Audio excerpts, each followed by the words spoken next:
امام ترمذی کا پیدا ہونا، علامہ مرغینانی کا پیدا ہونا کام نہیں آیا۔ جب قوم سو گئی تھی تو اللہ نے کمیونسٹوں کو مسلط کیا، اور 100 سال مسلمانوں پر میرے عزیزوں ایسے گزرے ہیں کہ قرآن پڑھنا تو دور کی بات ہے، قرآن دیکھنا انہیں نصیب نہیں ہوا ہے۔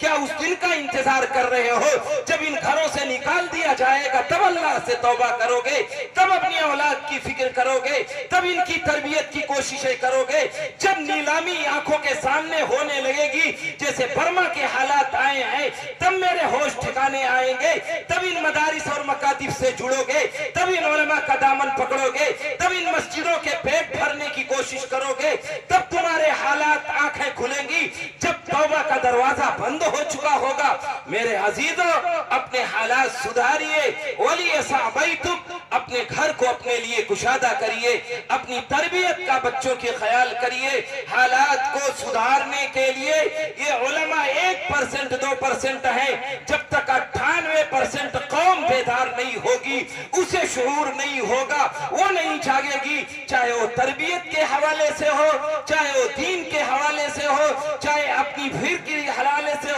چاہے گھریلو ماحول سدھارنے کے اعتبار سے ہو۔ اگر یہ حالات نہیں بدلو گے تو کوئی اور بدلنے والا، اب نہ نبی آنے والا ہے، نہ کوئی شریعت بتانے والا علماء کے علاوہ آنے والا ہے، نہ اللہ کی طرف سے کوئی فرشتہ آئے گا۔ آپ ہوش میں آئیں گے تو اللہ تعالیٰ آپ کو راہیں دکھائے گا، یہ علماء آپ کی رہنمائی کریں گے، ان مدارس میں آپ کے بچوں کی تربیت ہوگی۔ اور اگر ہوش میں نہیں آئے تو جیسے حالات چل رہے ہیں اس سے بدتر حالات ہوں گے، کہیں دوبارہ ان مسجدوں میں تالے نہ لگ جائیں، کہیں ان مدارس کو بند نہ کر دیا جائے۔ ان کی کوششیں برابر جاری ہیں اور مجھے ہوش نہیں آ رہا ہے، اس لیے نجات کے لیے اللہ کے نبی نے فرمایا تھا لوگوں پہلا کام یہ کرنا کہ اپنے زبان کو کنٹرول میں رکھنا۔ نمبر 2 اللہ کے نبی نے فرمایا تھا وَلِيَسَعْبَيْتُمْ، اپنے گھر کو اپنے لیے کشادہ کیجئے۔ تیسری بات نجات کے لیے اللہ کے نبی نے فرمائی تھی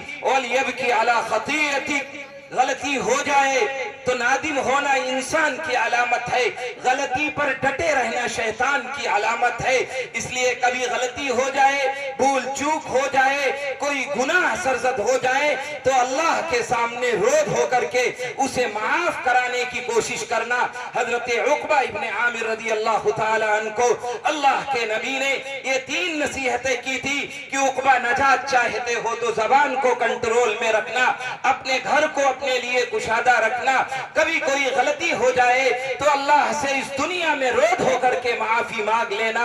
اسی لیے علامہ اقبال نے کہا تھا آشنا اپنی حقیقت سے ہوئے دہقاں ذرا، آشنا اپنی حقیقت سے ہوئے دہقاں ذرا، دانا تو کھیتی بھی تو بارہ بھی تو حاصل بھی تو، آہ کس کی جستجو آوارہ رکھتی ہے تجھے، راہ تو رہرو بھی تو رہبر بھی تو منزل بھی تو، کانپتا ہے دل تیرا اندیشہ طوفان سے کیا، نا خدا تو بحر تو کشتی بھی تو ساحل بھی تو، وائے ناکامی کی تو محتاج ساقی ہو گیا، میں بھی تو مینا بھی تو ساقی بھی تو محفل بھی تو، بے خبر تو جوہر